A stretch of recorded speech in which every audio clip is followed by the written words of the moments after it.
sa ulo ng mga nagbabagang balita. Ito ang Tebe! Putol! Ang mga balita.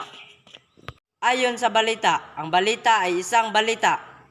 Ayon sa aming reporter, may isang lalaking nagbigti. Hello, reporter.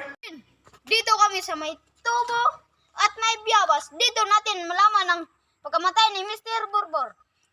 So sir, ano bang dahilan pagkamatay mo sir? Dahil sa babae. Kayong mga babae, huwag niyong iwan ang lalaki para hindi mamatay.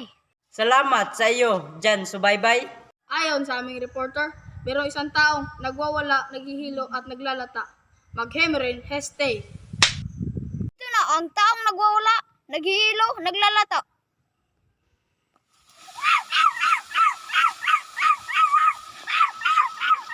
Salamat, reporter.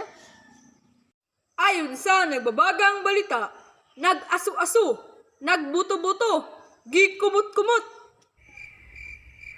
Gikumot-kumot, gikumot-kumot, sa dakong kamot. Okay, reporter.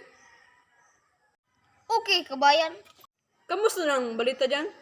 So yun, kabayan. Maganda naman ang hotel rito.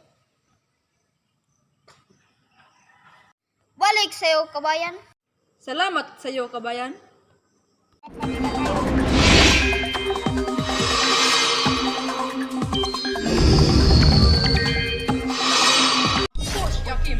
Sa diri way Ito po ang uyab. Pilipinas at ito ang bagyo. Habang Sa palayo diri ng way palayo ang uyab. Pilipinas, ang bagyo naman ay papalapit na papalapit. Sa At diri way